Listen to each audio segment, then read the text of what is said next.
بسم الله الرحمن الرحيم نحمده ونصلي ونسلم على رسوله الكريم أما بعد.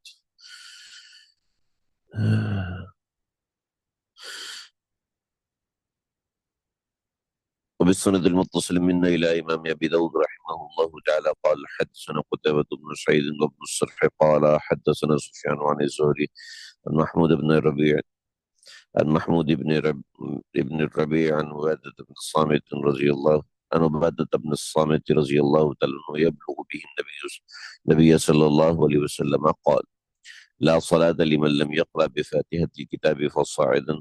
قال سفيان لمن يصلي وحده. یہ روایت فاتحہ خلف الامام کے حوالے سے بہت اہم اور بہت ہی بنیادی روایت ہے، اور سفیان ثوری رحمۃ اللہ تعالی علیہ اس کے حوالے سے یہ فرماتے ہیں کہ یہ لمن یصلی وحدہ، اکیلے آدمی کے حوالے سے یہ روایت ہے، اور اکیلے آدمی کے حوالے سے یہ روایت واضح اور دو ٹوک ہے۔ لیکن بات یہ ہے کہ یہ روایت اور اس سے آگے کی دو روایات، ان سب کے حوالے سے ذرا سمجھ لیجئے کہ فاتحہ امام کے پیچھے پڑھنا حنفیہ کا مسلک نہیں ہے، شوافی کا مسلک ہے، اور شوافی کے مسلک کے اندر بھی اس میں مختلف چیزیں ہیں۔ یعنی ایک طرف حنفیہ ہیں،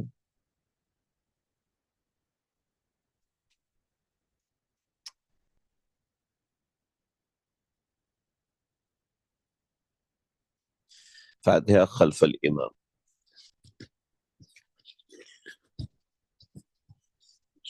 فاتحہ خلف الامام کے حوالے سے حنفیہ کہتے ہیں کہ منع ہے، مالکیہ کہتے ہیں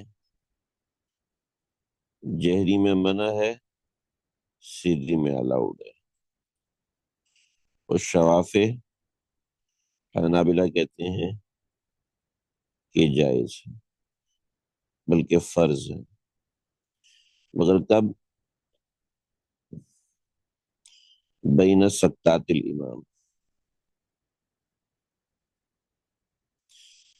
بین سکتات الامام، امام کے سکتوں کے درمیان، ٹھیک ہے؟ یعنی ان حضرات کے نزدیک بھی منازعات امام درست نہیں، یعنی امام فاتحہ پڑھ رہا ہے تو مقتدی بھی اس کے پیچھے فاتحہ پڑھ رہا ہے، امام سے منازعات ان لوگوں کے نزدیک بھی درست نہیں ہے، تو امام سے منازعات نہ ہو لہذا سکتات الامام کے دوران پڑھنا درست ہے، پڑھ سکتے ہیں۔ تو نہ صرف یہ کہ جواز ہے بلکہ فرضیت ہے، یہ فاتحہ جو ہے جو نہیں پڑھے گا اس کی نماز نہیں ہوگی۔ لیکن یہ مسلک ایک واضح بات ہے کہ احادیث سے سمجھ میں نہیں آتا، ٹھیک ہے؟ دوسری بات ہے کہ بعض احادیث سے احناف کا مسلک بھی سمجھ میں نہیں آتا، ٹھیک ہے؟ اور بعض روایت سے مالکیہ کا مذہب بھی سمجھ میں نہیں آتا۔ یعنی اگر آگے کی یہ والی روایت اور آگے کی روایت اگر ہم پڑھیں گے تو حنفیہ کا مسلک سمجھ میں نہیں آئے گا، ٹھیک ہے؟ اچھا، اگر اس سے آگے کی روایت پڑھیں گے تو شافعیہ کا مسلک سمجھ میں نہیں آئے گا، اور وَإِذَا قَرَأَ فَأَنصِتُوا کی جو آیت مبارک ہے اس سے شوافی کا مسلک سمجھ میں نہیں آئے گا۔ تو اس طرح کی باتیں ایسی ہیں کہ جس کے سمجھنے میں انتہائی احتیاط ضروری ہے، سمجھنے میں تدریج ہونا ضروری ہے، تدریج نہیں ہوگی تو بات سمجھ میں نہیں آئے گی۔ چلے اب اس کے حوالے سے ہم سمجھتے ہیں دلائل کو۔ دلائل کی تدریج حضرت نے کوکب الدری میں لکھی ہے اور بڑی وضاحت کے ساتھ لکھی ہے، ہم اسی کا خلاصہ آپ حضرات کے سامنے پیش کریں گے۔ حنفیہ شوافی کی دلیل کیا ہے؟ لا صلاۃ لمن لم یقرأ بفاتحۃ الکتاب،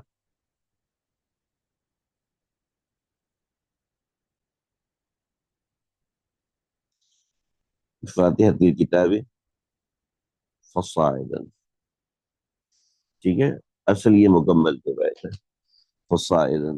امام بخاری رحمۃ اللہ علیہ لفظ فصائدن کو نہیں مانتے، چنانچہ انہوں نے فصائدن کے بغیر روایت کو نقل کیا ہے، ٹھیک ہے۔ لیکن مسلم اور ابو داؤد شریف کے اندر یہ زیادتی موجود ہے، اور یہ زیادتی اپنی جگہ پر بالکل درست ہے۔ فصائدن کا مطلب کیا ہوتا ہے؟ دیکھیں، ہماری اردو زبان کے اندر فصائدن کا کوئی مطلب نہیں ہے۔ اردو زبان کے اندر فصائدن کا اگر کوئی مطلب ہے تو وغیرہ کا لفظ ہے، مگر بظاہر فصائدن کا کوئی لفظ ہمیں اس کا معنی ہمیں سمجھ میں نہیں آتا کہ فصائدن کا معنی یہاں پر کیا ہے۔ مگر یہ ہے کہ لا صلاۃ لمن لم یقرأ بفاتحۃ الکتاب، آن ورڈ جسے کہتے ہیں نا، کہ اس کے ساتھ اور چیزیں بھی شامل ہو جائیں۔ فصائدن کا مطلب ہے کہ اس کے ساتھ اور چیزیں بھی شامل ہو جائیں۔ اقرا کے ساتھ فاتحہ کی کتاب ہے، فصائدن کے اندر اور چیزیں بھی شامل ہیں، ٹھیک ہے جی، فصائدن میں اور چیزیں بھی اس کے اندر شامل ہیں۔ اللہ اکبر کبیر۔ چلیں جی، ہم آگے ذرا سمجھیں۔ چنانچہ امام بخاری رحمۃ اللہ علیہ فرماتے ہیں کہ فصائدن، اتنی سی بات امید ہے سمجھ میں آ گئی ہوگی کہ یقرا کا تعلق فاتحہ کی کتاب سے ہے، اور فصائدن کا مطلب ہے کہ فاتحہ کی کتاب کے علاوہ بھی قرت، یعنی قرت فاتحہ ہو، فصائدن اور اس کے بعد کی قرت بھی ہو، فصائدن ہو یعنی فاتحہ بھی ہو، فصائدن ہو فاتحہ کے علاوہ بھی قرت ہو۔ تو اس سے حدیث کا مطلب آپ حضرات کے سامنے واضح ہو جائے گا کہ اس کا صاف معنی یہ ہے کہ اس سے مراد عمومی قرت ہے، خصوصی قرت نہیں ہے، یعنی امام کے پیچھے کی قرت نہیں۔ امام بخاری کہتے ہیں کہ نہیں نہیں نہیں، ذرا سمجھے بات۔ امام بخاری رحمۃ اللہ علیہ فرماتے ہیں کہ حدیث میں آتا ہے کہ تقطع الید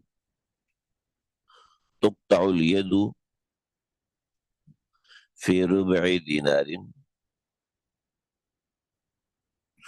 فصاعدا، آپ صلی اللہ علیہ وسلم نے فرمایا تقطع الید، ہاتھ کو کاٹا جائے گا، فی ربع دینار، اگر کسی شخص نے ربع دینار کی چوری، فصاعدا اور اس سے اوپر، فی ربع دینار فصاعدا، تو تقطع کا تعلق ربع دینار کے اوپر ہے، اور فصاعدا کا مطلب ہے کہ ربع دینار مطلب یہ ہے کہ 1/4 دینار اگر کسی نے چوری کیا، اور آنورڈ جو بھی چوری کیا ان سب کے اوپر ہاتھ کو کاٹا جائے گا، لیکن وجوب جو ہے وہ ربع دینار کے اوپر ہے، قطعیت کا وجوب ربع دینار کے اوپر ہے، لہذا لا صلاۃ لمن لم یقرأ بفاتحہ الکتاب فصاعدا، تو قرأت کا وجوب فاتحہ الکتاب کے اوپر ہے، فصاعدا اس سے اوپر جتنا بھی پڑھ لے، ٹھیک ہے۔ لیکن وجوب جو ہے وہ ربع دینار پہ آ جاتا ہے، وجوب ربع دینار پہ جب آ جاتا ہے تو بات مکمل ہو گئی، بات واضح ہو گئی، ٹھیک ہے۔ تو وجوب فاتحہ الکتاب کے اوپر آ جاتا ہے، فصاعدا کے اوپر وجوب نہیں ہے، امام بخاری رحمۃ اللہ علیہ فرماتے ہیں۔ ہم اس کے جواب میں فرماتے ہیں نبی علیہ الصلوۃ والسلام نے فرمایا کہ امرنا رسول اللہ صلی اللہ علیہ وسلم، رسول اللہ صلی اللہ علیہ وسلم نے ہم کو حکم دیا، کیا حکم دیا؟ کہ ان نستشرف، کہ ہم خوب غور سے دیکھیں، العین جانور کی آنکھ کو، والاذن اور جانور کے کان کو، فصاعدا اور وغیرہ وغیرہ کو، ٹھیک ہے، فصاعدا اور وغیرہ وغیرہ کو، یعنی ہم خوب غور سے دیکھیں۔ تو امرنا رسول اللہ ان نستشرف، استشراف یعنی تحقیق کریں آنکھ کی، کان کی، فصاعدن اور دیگر اعضاء کی۔ اب یہ فصاعدن دیگر اعضاء کو بھی شامل ہے، چنانچہ لا صلاۃ لمن لم یقرأ بفاتحہ الکتاب فصاعدن، فاتحہ الکتاب بھی شامل ہے، فصاعدن بھی شامل ہے۔ اس روایت کے اندر ربع دینار شامل تھا، فصاعدن شامل نہیں تھا، ربع دینار شامل تھا۔ اور اس روایت کے اندر عین و روزن شامل ہے اور فصائدن شامل بھی ہے، فصائدن بھی شامل ہے، ٹھیک ہے جی، فصائدن بھی شامل ہے، بات واضح ہوگی۔ لہذا فصائدن کا لفظ دونوں جگہوں پہ استعمال ہوتا ہے، چنانچہ امام بخاری کا کہنا کہ فصائدن کا لفظ جو ہے اس کا داخل ہونا ضروری نہیں ہے، یہ بات غلط ہو گئی، ٹھیک ہے۔ ہمارے سامنے روایت واضح ہوگی اور روایت نے بتا دیا کہ فصائدن کا لفظ بھی شامل ہے، یعنی غور کر کے دیگر اعضاء کو بھی دیکھنا ضروری ہے، صرف کان اور آنکھ کو دیکھنا کافی نہیں ہے۔ تو اب سمجھیے ذرا بات کیا ہے۔ بات یہ ہے کہ ایک اصول ہے، اور اصول یہ ہے کہ جہاں اقل ما وجب کا بیان وہاں فصائدن اگر بولا جاتا ہے تو تو فصائدن کا آنا ضروری نہیں ہے، فصائدن کا پایا جانا ضروری نہیں ہے، اور جہاں جمیع ما وجب کا بیان ہو وہاں فصائدن کا پایا جانا ضروری ہے، ٹھیک ہے۔ جہاں اقل ما وجب کا بیان ہو فصائدن کا پایا جانا ضروری نہیں ہے، اور جہاں جمیع ما وجب کا بیان ہو تو فصائدن کا پایا جانا ضروری ہے۔ حدیث اضحیہ کے اندر جمیع ما وجب کا بیان ہے، لہذا فصائدن کا پایا جانا ضروری ہے، اور حدیث قطعیت کے اندر اقل ما وجب کا بیان ہے، لہذا وہاں فصائدن کا پایا جانا ضروری نہیں ہے، یعنی اگر ربع دینار سے اوپر بھی کیا تو پھر بھی ہاتھ ہی کاٹا جائے گا، ٹھیک ہے جی، اتنی سی بات سمجھ میں آ گئی۔ لہذا اب یہاں پر لا صلاۃ لمن لم یقرأ بفاتحۃ الکتاب فصاعدا میں جمیع قرت کا بیان ہے، لہذا فصاعدا کا پایا جانا ضروری ہے، اس لیے کہ منفرد کے لیے، منفرد کے لیے، ٹھیک ہے۔ اب اس لیے کہ امام کے پیچھے تو یہ اطلاق ہو ہی نہیں سکتا نا، امام کے پیچھے اس بات کا اطلاق ہو نہیں سکتا کہ فاتحہ بھی کبھی بیان فاتحہ بھی پڑھے اور قرات بھی کرے، امام کے پیچھے ہو نہیں سکتا۔ تو اب کیا ہے، اب تھوڑا سا بات کو سمجھیے، اتنی سی بات سمجھ میں ہے کہ ہمارا بورڈ چھوٹا پڑ رہا ہے، بلکہ اسی کے اندر سمجھانا ضروری ہے ورنہ گڑبڑ ہو جائے گی۔ بات یہ ہے کہ صحابہ کرام رضی اللہ تعالیٰ عنہ جمیع قرات کے عادی تھے، جمیع قرات کے عادی تھے صحابہ کرام رضی اللہ تعالیٰ عنہ۔ تو آپ صلی اللہ علیہ وسلم نے دیکھا کہ نماز میں ان کے ساتھ قرات کرنے میں منازعات ہو رہی ہے، تو آپ صلی اللہ علیہ وسلم نے ان کو قرات سے منع کیا، مگر فاتحہ کی اجازت دی، جیسا کہ آگے کی روایت میں آ رہا ہے، اور پھر اس کے بعد آہستہ آہستہ اس فاتحہ کو بھی آپ صلی اللہ علیہ وسلم نے منع کر دیا منازعت امام کی وجہ سے۔ فاتحہ کے علاوہ منع کرنے کی بنیادی وجہ منازعت امام ہے، ٹھیک ہے جی، اس کو تمام حضرات متفق ہیں اس کے اوپر، امام مالک بھی فرماتے ہیں کہ جہری نمازوں میں نہ پڑھا جائے اس لیے کہ منازعت امام ہے، اور امام شافعی رحمۃ اللہ علیہ، امام احمد بن حنبل رحمۃ اللہ علیہ بھی فرماتے ہیں فاتحہ امام کے ساتھ نہ پڑھی جائے، بلکہ سکتات امام کے اندر پڑھی جائے، کہ اس میں منازعت امام ہوتی ہے، لہٰذا منازعت امام سے بچنے کے لیے فاتحہ کو بعد میں پڑھا جائے یا سکتات کے درمیان پڑھا جائے، تو منازعت امام تو واضح ہے، چنانچہ آپ صلی اللہ علیہ وسلم نے پہلے قرات کا منع فرمایا اور اس کے بعد فاتحہ کا بھی منع فرما دیا کہ من کان لہ امام فقراۃ الامام لہ قراءۃ۔ بعض حضرات کو یہاں تک پتہ تھا، بعض حضرات کو یہاں تک پتہ تھا، بعض حضرات کو اس کا پتہ ہی نہیں تھا، چنانچہ جن روایات میں فصاعدن کا لفظ ہے تو مطلب یہ ہوا کہ ان حضرات کو تنسیخ معلوم نہیں تھی، جن حضرات کو صرف فاتحہ کی اجازت ملی ان کو فاتحہ کی تنسیخ کا علم نہیں تھا، مگر مکمل بات اسی طریقے سے چنانچہ آثار صحابہ سے میں یہ بات واضح ہوتی ہے۔ جیسے سیدنا ابن عمر رضی اللہ تعالیٰ عنہ فاتحہ نہ پڑھنے کے اوپر تشدید کرتے تھے، فاتحہ نہ پڑھی جائے، امام کے پیچھے خبردار کسی قسم کی فاتحہ کو نہ پڑھا جائے۔ تو اصل بات یہ ہے، چنانچہ جب یہ بات سمجھ میں آ گئی تو اب حدیث کا سمجھنا، آگے کی حدیث کا سمجھنا آسان ہو جائے گا اور بہت واضح ہو جائے گا۔ امید ہے بات سمجھ میں آ رہی ہوگی۔ اللہ اکبر۔ سمجھ میں آ رہی ہے یا کوئی بات ایسی ہو جو سمجھ میں نہ آ رہی ہو مجھے ضرور بتائیے، میں انشاءاللہ اس کو دیکھوں گا۔ ہم آگے حدیث پڑھنے لگے ہیں۔ چنانچہ سفیان ثوری فرماتے ہیں کہ اس طرح کی روایت لمن یصلی وحدہ اکیلے آدمی کے لیے ہوتی ہیں، سب کے لیے نہیں ہوتی ہیں، یعنی جماعت کے لیے نہیں ہوتی ہیں۔ چلے جی ہم آگے بڑھتے ہیں اور اس میں بات واضح ہو جاتی ہے۔ ہم کوئی اہل حدیث تو نہیں ہے نا کہ ہم نے صرف ایک حدیث پڑھنی ہے، اس کے علاوہ بھی تو احادیث ہیں جس کے اندر بہت سارے احکامات ہیں، تو ہم سب حدیث پہ عمل کرنے والے۔ کوئی ایک حدیث پکڑ لی بقیہ سب کو کہنا شروع کر دیے تو ضعیف روایتیں ہیں، یہ ایسی ہیں ویسی ہیں، اور ہم ایسے ویسے روایت پہ نہیں چلتے، ایسا تو ہے نہیں۔ وبه قال حدثنا عبد الله بن محمد النفيلي وقال حدثنا محمد بن سلمة عن محمد بن اسحاق نقول عن محمود بن ربيع عن عبادة بن صامت قال، حضرت عبادہ بن صامت فرماتے كنا خلف رسول اللہ صلی اللہ علیہ وسلم فی صلاۃ الفجر، ہم نبی علیہ الصلوۃ والسلام کے پیچھے تھے صلاۃ فجر میں، فجر کی نماز کے اندر۔ فقرأ رسول اللہ صلی اللہ علیہ وسلم، اللہ کے نبی نے قرات فرمائی، فثقلت علیہ القراء، قرات کرنا آپ کے لیے کافی مشکل ہو گیا۔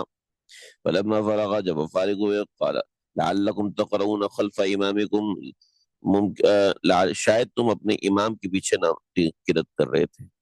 اب یہ دیکھیے یہ سوال کب ہوتا ہے، اس سوال کا منشا کیا ہے؟ یعنی آپ کے ذہن میں یہی بات ہے کہ امام کے پیچھے قرات نہیں ہے، امام کے پیچھے قرات نہیں ہے، اس سوال کا منشا یہی ہے نا۔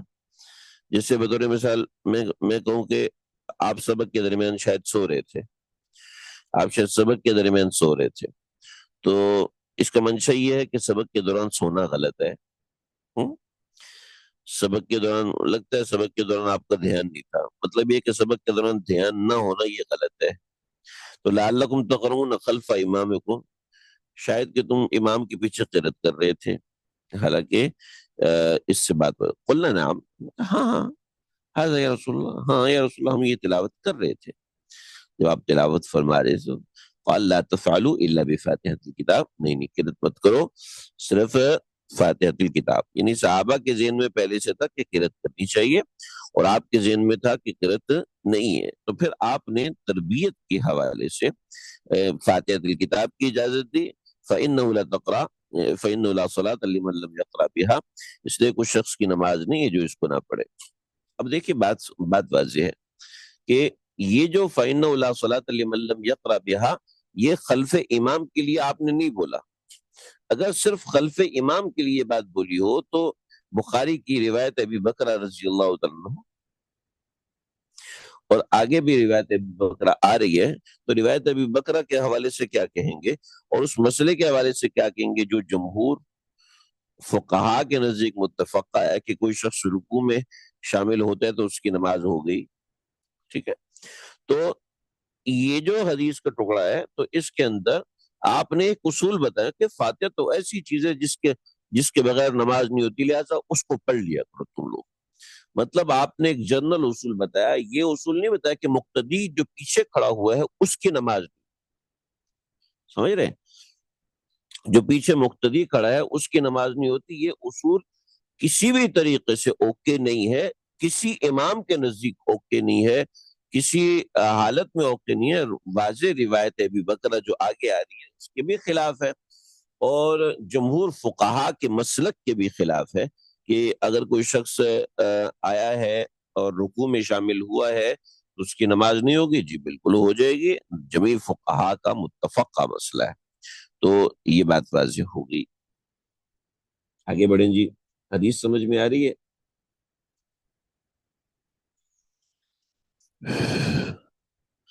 حدیث سمجھ میں نے چیٹ تو لاک نہیں کی ہوئی آپ کو، کیونکہ میرے پاس کسی کا کوئی میسج نہیں آ رہا، پتہ نہیں چلے بھی آگے بڑھیں. آگے کی روایت دیکھیے، بڑے مزے کی روایت ہے. ابھی قال حدثنا ربيع بن سليمان الأزدي قال حدثنا عبد الله بن يوسف قال حدثنا الهيثم بن حميد قال أخبرني زيد بن واقد عن مكحول عن نافع بن محمود بن الربيع الأنصاري قال نافع أبطى عبادة بن الصامت عن صلاة الفجر. اللہ اکبر کبیرہ. یہ طویل روایت ہے. فرماتے ہیں کہ حضرت عبادہ بن صامت فجر کی نماز میں تاخیر سے آئے. ٹھیک ہے. اب تو عبادہ بن صامت عن صلاۃ الصبح، صبح کی نماز میں حضرت عبادہ بن صامت دیر سے آئے. فاقام ابو نعیم المؤذن الصلاۃ، تو ابو نعیم جو مؤذن تھے انہوں نے نماز کو تو کہنے لگے کہ فاقام، اقامت کی ابو نعیم جو مؤذن تھے نماز کی. فصلی ابو نعیم بالناس، اور ابو نعیم نے پھر ہم نے ابو نعیم کے پیچھے صف بنائی. ٹھیک ہے. فاقبل عبادۃ بن الصامت عبادۃ فاقبل عبادۃ، تو عبادہ آگے. وانا معه، میں آپ کے ساتھ تھا.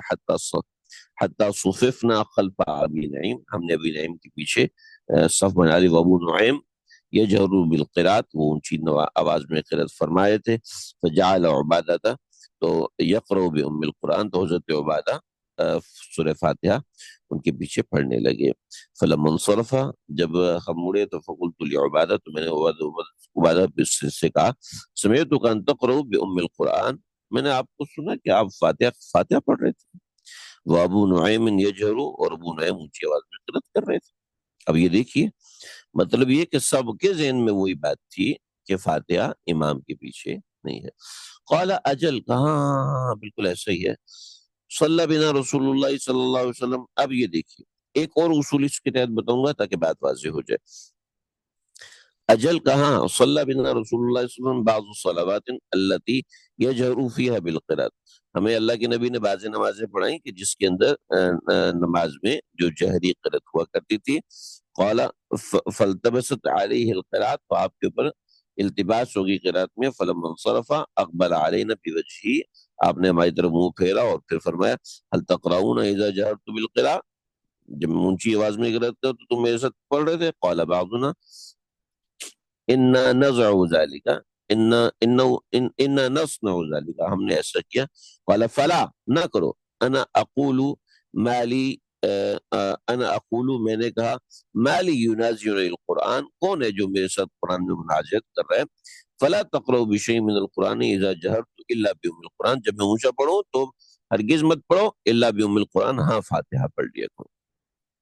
یاد رکھیے ایک بڑا زبردست اصول ہے، بہت ہی زبردست اصول ہے، اور اس اصول کو آپ سمجھیں اور یہ اصول ہر جگہ پہ آپ کے کام آئے گا اور آپ کو فائدہ دے گا. الاستثناء بعد الحظر يفيد الاباحہ. الاستثناء بعد الحظر، میں یہاں لکھ رہا ہوں تاکہ کسی کو ڈاؤٹ نہ رہے. الاستثناء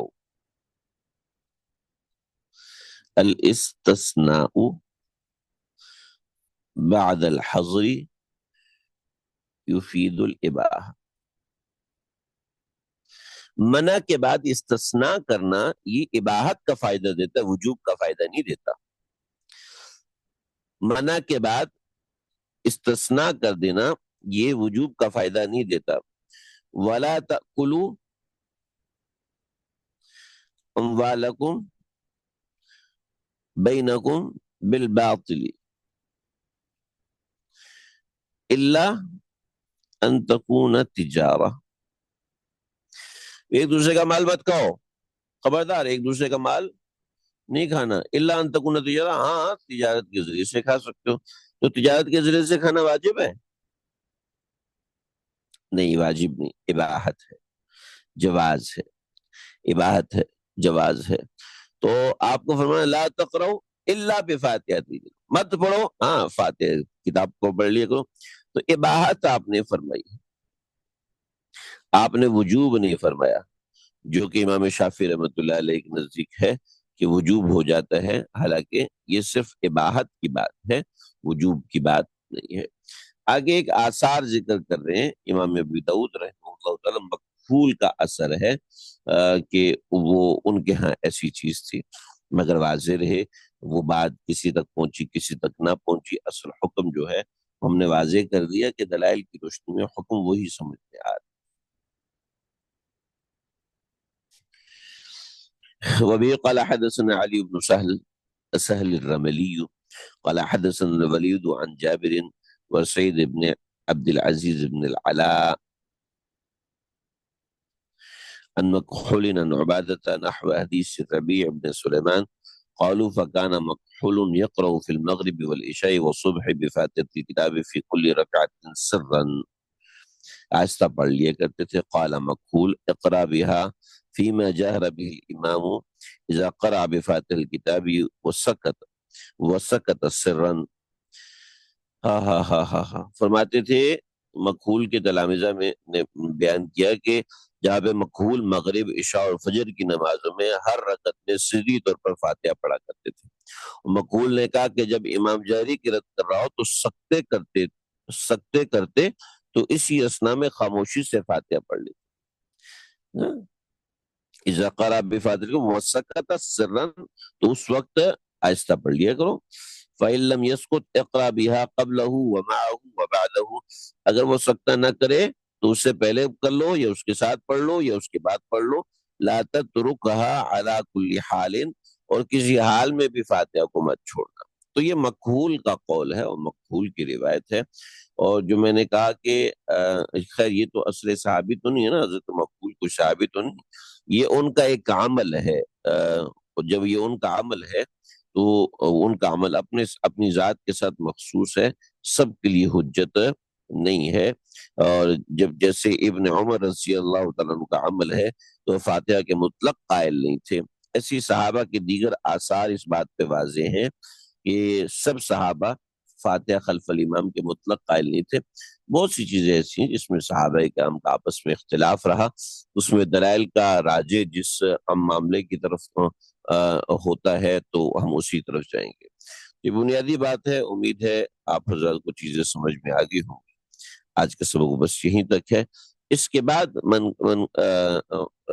جو ہے وہ کیا ہے کہ من کرہ القراءۃ بفاتحۃ الکتاب اذا جہر الامام، جب امام کے جہر کی بات آتی ہے تو جو لوگ اس کو برا سمجھتے ہیں فاتحہ پڑھنے کو، اس کے حوالے سے روایت یہاں پہ موجود ہے۔ آج کا سبق بس یہیں تک ہے، کوئی سوال کرنا ہو تو آپ کر سکتے ہیں۔ وصلی اللہ تعالی علی خیر خلقہ محمد وآلہ وصحبہ اجمعین۔